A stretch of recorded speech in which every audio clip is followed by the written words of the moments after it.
When Musa alayhi salam returned from his 40-day absence from the Israelites, he found them worshiping the golden calf. He became so angered, so upset, that he grabbed his brother by his head. What was the response of Harun alayhi salam? بعد أعوذ بالله من الشيطان الرجيم قال يا ابن لا تأخذ بلحيتي ولا برأسي. Harun alayhi salam said to him, O son of my mother, do not seize me by my beard and by my head. Grab the two. What is interesting about this ayah is that he didn't say, Ya Musa. He didn't call him by his name. He didn't say, Ya Nabi Allah, O Prophet of God, reminding him that, hey, you're a prophet. Allah Ta'ala is watching. You're an example. He didn't say to him, Ya Akhi, my brother. I mean, we're brothers. He said what? He said, Ya ibn O son of my mother. Why? Because the mother has such a high status and such a soft spot in the heart that it woke him up from his rage. This is our deen. This is our culture. And unfortunately, the more we engross ourselves in Western culture, the more this slips away. The more that the love of your mother becomes something trivial. We look down on it. And this is something that needs to be addressed. We know that, subhanAllah, the Quran descended to the lowest heaven, came into our universe on Laylatul Qadr. And then it was revealed over the span of 23 years. But where was it before then? It was in Al-Lawh al-Mahfuz, the preserved tablet, which is called 3 different times in the Quran. It's called what? Kitab, the mother of the book. Kitab. Why? Why this term Well, to remind us, number one, that the Quran was originally even higher. It was so elevated, so lofty, coming from such an inaccessible source that we should be grateful that something from so lofty, so high, so inaccessible has come down to us, that we have access to it. It's a reminder to be grateful, to marvel, to obsess over this incredible Quran, because it is something from completely, literally out of this world. But at the same time, it's a reminder that when we look at our mothers, we should remember that they are elevated high above us. We should put them in a lofty status, and that it is a blessing from Allah subhanahu wa ta'ala that we were gifted to have them in our lives, raising us when we were young and helpless. Allah Ta'ala says, بعد أعوذ بالله من الشيطان الرجيم ووصينا الإنسان بوالديه حملته أمه وهنا على وهن وفصاله في عامين أن اشكر لي ولوالديك إلي المصير. And we have enjoined upon man care for his parents. His mother carried him in increasing weakness upon weakness. This is a reference to the whole process of pregnancy, getting weaker and weaker in your body. And then what? And then weaned him for 2 years. This is a reference to the weaning process, being woken up constantly, feeling drained. Your body is being depleted, subhanAllah. And then Allah says what? Be grateful to me and to your parents. Allah Ta'ala is connecting gratitude to Allah and to your parents. And to me is the final destination. And in the very next ayah, Allah says, وَإِن جَاهَدَاكَ عَلَىٰ أَن تُشْرِكَ بِي مَا لَيْسَ لَكَ بِهِ عِلْمٌ فَلَا تُطِعْهُمَا وَصَاحِبْهُمَا فِي الدُّنْيَا مَعْرُوفًا. But if they strive, if they make jihad, if they struggle their hardest, if you can imagine, your parents are trying to make you do what? Make you do shirk. If they're trying to make you become polytheists, the thing that will take you to Jahannam and hellfire forever, if they're trying to do that, then obviously what? Do not follow them. لا تطيعهما. Don't follow them in the shirk. But وَصَاحِبْهُمَا فِي الدُّنْيَا مَعْرُوفًا. Still have that suhbah, that companionship in the most beautiful way. Still be as kind as you can in everything else. Say, Mom, Dad, in this regard, I can't. But in everything else, I'm going to try to serve you and be as kind as possible. Can you imagine this? They're trying to pull you down into hellfire. A'udhu billah. May Allah protect us. And yet simultaneously, you're saying no to that, but everything else, I'm going to try to do my absolute best. Having this suhbah, having this companionship with your parents is a rare blessing. It is a precious blessing. And it is something that most people don't have. If only they knew the weight of this suhbah, of this companionship. If only they knew how much good can come from it. If only they knew that the Prophet ﷺ said so beautifully, مَنْ سَرَّهُ أَنْ يُبْسَطَ عَلَيْهِ رِزْقُهُ أَوْ يُنْسَأَ فِي أَثَرِهِ فَلْيَصِرْ رَحِمَهُ. that whoever wants his sustenance to be expanded or his age to be lengthened, do you want to have a long and prosperous life? How can I get this? Then he should join family ties. Stay close with your family. And who's number one on the list? We all know.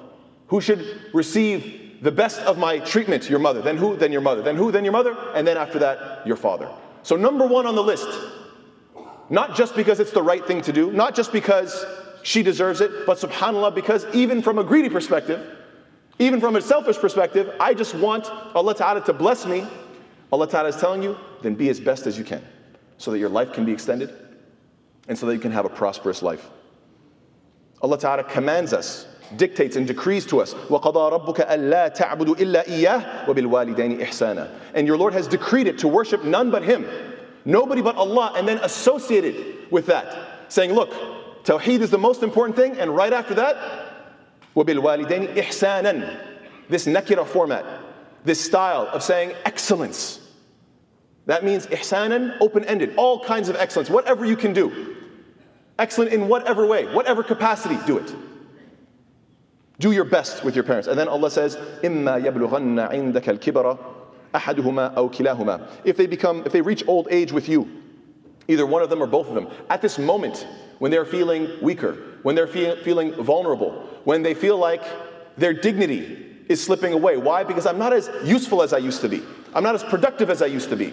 I'm not as helpful as I used to be. And nobody likes that. Nobody wants to feel that their faculties and their strengths are slipping away from them. So it's at that moment that you have to do what? فَلَا تَقُلْ لَهُمَا أُفٍّ. Don't be rude to them at all. Don't make it worse. Don't say a single thing, a single attitude, a single roll of the eyes, a single scoff that will disrespect them and pull them down. وَلَا تَنْهَرْهُمَا. And don't push them away. Don't repel them. Don't try to avoid them. وَقُلْ لَهُمَا قَوْلًا كَرِيمًا. And say words that are going to honor them. Say words that are going to make them feel noble. If nobody else will, if subhanAllah they go to work, nobody shows them honor and nobility. They just have a mundane job, whatever it may be. They spend time with family, nobody honors them. They spend time with friends, nobody honors them. Then it's your job.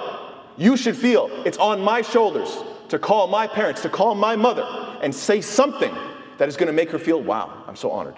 That was so sweet of you. That's so kind of you. That's so beautiful. Thank you. I feel honored by what you have told me. This is what we should be aiming towards. This is especially important when they are getting weaker and when they're feeling like their functionality is leaving them. And then Allah continues, وَاخْفِضْ لَهُمَا جَنَاحَ الذُّلِّ مِنَ الرَّحْمَةِ وَقُلْ رَبِّ ارْحَمْهُمَا كَمَا رَبَّيَانِي صَغِيرًا. And then lower your wing of humility to them out of mercy. Be merciful and recognize that you're not doing a favor to them. Why? Because you make dua for them and you say, my Lord, have mercy upon them as they brought me up when I was small. They had mercy towards me, Ya Rabb, have mercy towards them now. All the times that I don't remember, but I know for a fact they had so much abundant, unending mercy, Ya Rabb, give them mercy in this time that they need it. Allah Ta'ala is commanding us to make dua for our parents, and I'm ashamed to say of myself, and I'm sure many of us feel the same way, it's not really part of our habit. You make dua when, oh, I gotta pass this exam and I gotta get this job and oh, I'm feeling sick and I hope this works out for me, and you make dua and you make dua and you make dua, but how often do you forget, I have to make dua for my parents? Why? Because I say so? Because it's just a nice thing to do? Allah says, وَقُلْ, and say it. It's a command. It's amr. وَقُلْ رَبِّ ارْحَمْهُمَا كَمَا رَبَّيَانِي صَغِيرًا. It's a command. You have to. It's an obligation. Unfortunately, this society doesn't honor motherhood at all. It's just not part of the culture here. In media, you'll hear a common sentiment repeated by some women who say, what? I feel so pathetic. I haven't done anything with my life. I'm just a mom. A'udhu billah. A'udhu billah. Immediately, you should realize what's being said. You should say, well, excuse me, just a mom? Did I hear that correctly? This is a dangerous and infectious attitude, and we should be on guard for such degrading comments. Excuse me, did you just put down motherhood? How?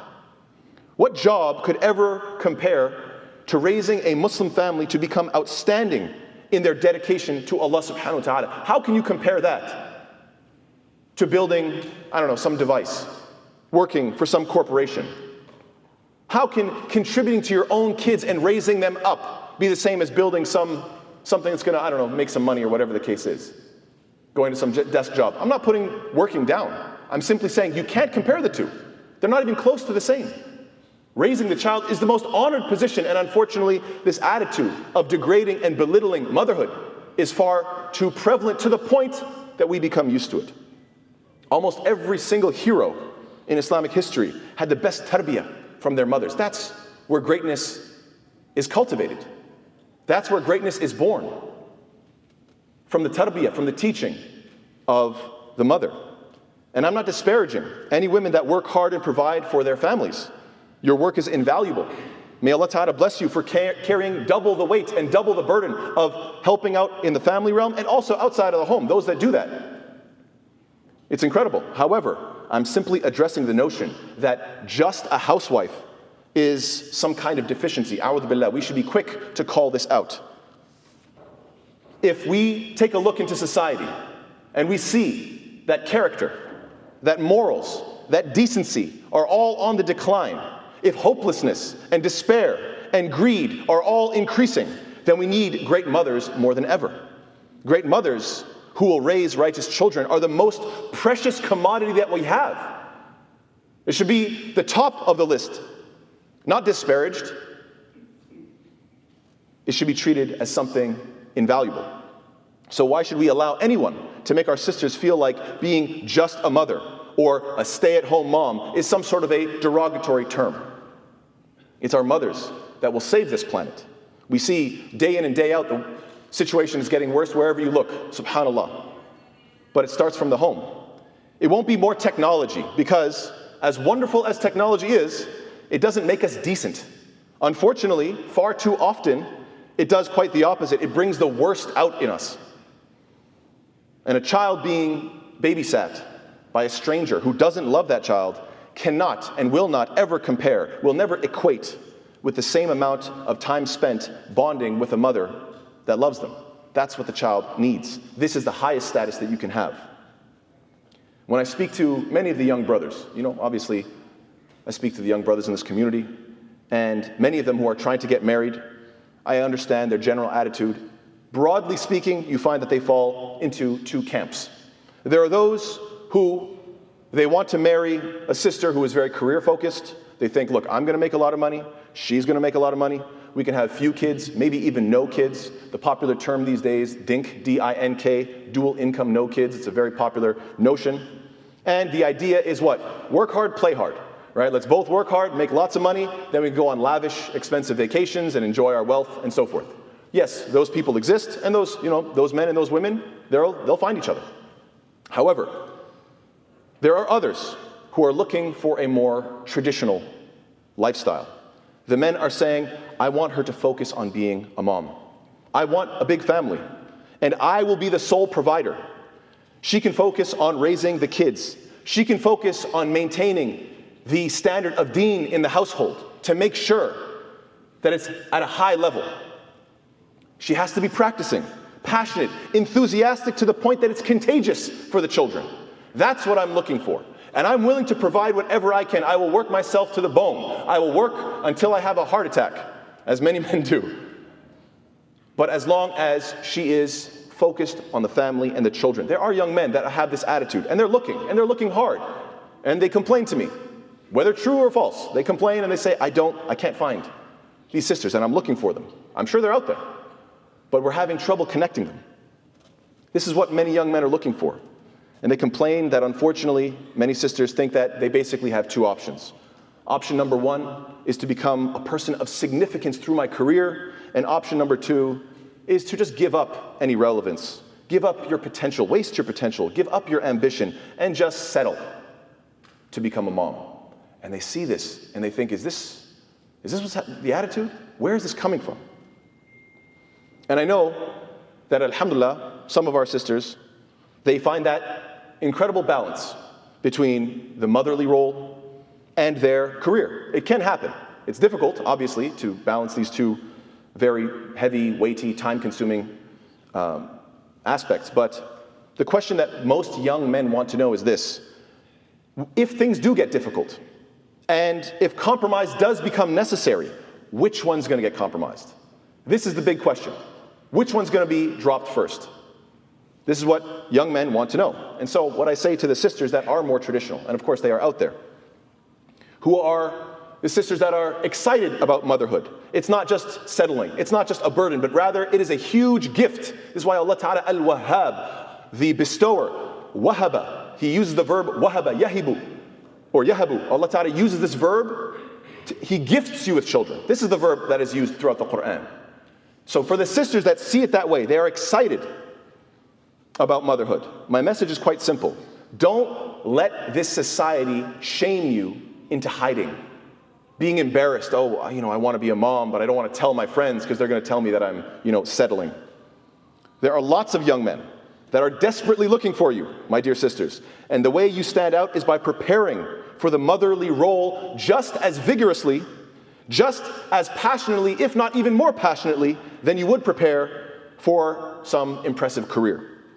Memorizing the Quran for yourself, and so that you can raise up huffaz. Learning the Arabic language.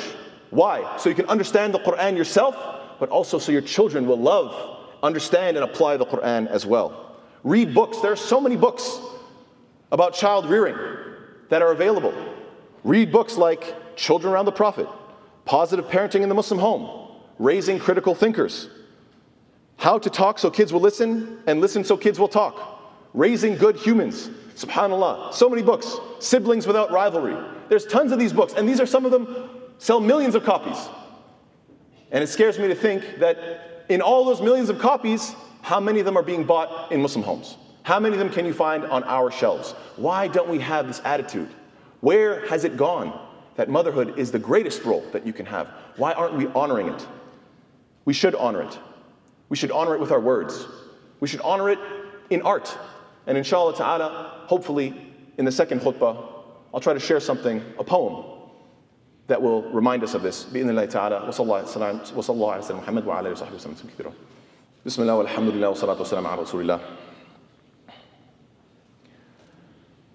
لأمك حق لو علمت كبير كثيرك يا هذا لديه يسير فكم ليلة باتت بثقلك تشتكي لها من جواها أنه وزفير وفي الوضع لو تدري عليك مشقة فكم غصص منها الفؤاد يطير وكم غسلت عنك الأذى بيمينها وما حجرها إلا لديك سرير ومن ثديها شرب لديك نمير وكم مرة جاعت وأعطتك قوتها حنوا وإشفاقا وأنت صغير فضيعتها لما أسنت جهالة وطال عليك الأمر وهو قصير فآها لذي عقل ويتبع الهوى وواها لأعمى القلب وهو بصير فدونك فارغب في عميم دعائها فأنت لما تدعو إليه فقير.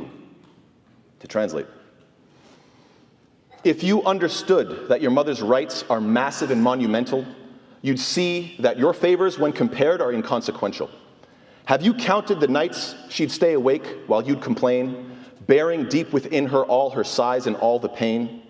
And in birth, did you know the extent of her duress, and how her heart ached because of her distress? And how often her bare hands would clean up every mess for you to then use her lap so you could take a rest? And from her chest, you'd take all the nourishment that you needed, and her last bite she'd give to you despite feeling so depleted. She was sympathetic and affectionate when you were so small. Now she's older and your cold shoulder is ignoring her call. You thought her life felt long until she wasn't there at all.